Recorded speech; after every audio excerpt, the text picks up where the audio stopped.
ఇప్పుడు ఉండదు, ముందు ఉంటుంది ముసళ్ళ పండగ. రేవంత్ అన్న ముందు ఉన్నది ముసళ్ళ పండగ. మాట్లాడితే మళ్ళీ కొంతమందిని తీసుకురావాలి మధ్యలో అన్నది ఏం లేదు.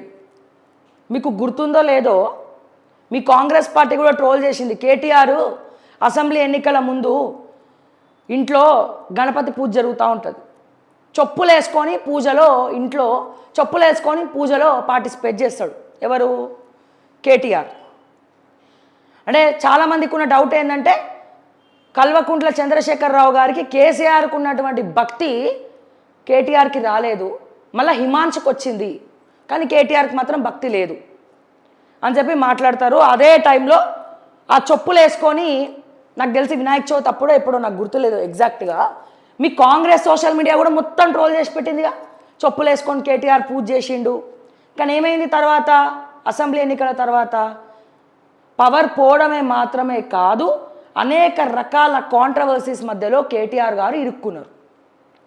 అంతేకాదు, అంత పెద్ద యాదాద్రి కట్టిన కేసీఆర్,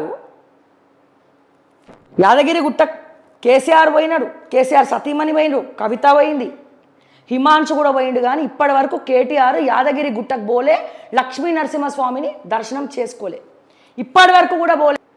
అంటే దాని అర్థమైంది, పోవాలని నాకు మనసు రాలేదా? లేకపోతే పోవడానికి బండ్లో పెట్రోల్ లేదా, డీజిల్ లేదా, పోవాలనే సంకల్పం లేదా, లేకపోతే నరసింహస్వామి ఆశీస్సులు ఇంకా కేటీఆర్ అనుగ్రహం దక్కలేదా? ముఖ్యమంత్రి స్థానంలో ఉన్నటువంటి కేసీఆర్ గుడి కట్టిస్తే, రెనోవేట్ చేస్తే, యాదాద్రిని రెనోవేట్ చేస్తే, ఆయన యువరాజు అని చెప్పుకుంటారు, కాబోయే యువరాజు ముఖ్యమంత్రి అని చెప్పుకునేటువంటి వ్యక్తి అంత పెద్ద పైలట్ ప్రాజెక్ట్గా యాదాద్రిని కడితే అందరూ పోయినారు, ఈయన పోలే, ఇప్పటి వరకు కూడా పోలేదు.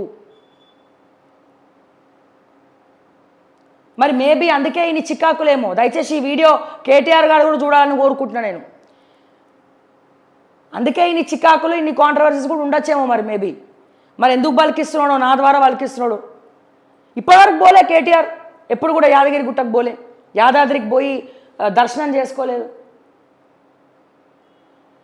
అంటే మనం అనుకుంటాం కానీ మనకే తెలియకుండా ఏదో ఒకటి మనల్ని అడ్డుకుంటుంది. సో ఇప్పుడు నేను చెప్తున్నా, నేను ఒక 4 సంవత్సరాల ముందు జీరో, ఏదో చేద్దాం ప్రయత్నిద్దామని అనుకున్నా. కానీ ఇప్పుడు కొద్దో గొప్ప ఉన్న, ఖచ్చితంగా దైవ సంకల్పం ఉండబట్టే, ఆ దేవుడు ఆశీస్సులు ఉండబట్టే నేను ఇప్పుడు ఇక్కడ వరకు ఉన్నా. అది 100%. ఇప్పుడు మీరు చేసినటువంటి వ్యాఖ్యలతో మీరు మరింత దిగజారిపోయినారు. ఒకసారి మీరు ఏం ఎంత వెకిలిగా మాట్లాడుతున్నారు, వెనకాలన్న పెద్ద మనుషులందరూ ఎట్లా నవ్వుతున్నారో మరి వాళ్ళే చెప్పాలి. మీనాక్షి నటరాజన్ చూపియండి ఈ వీడియో ఒకసారి.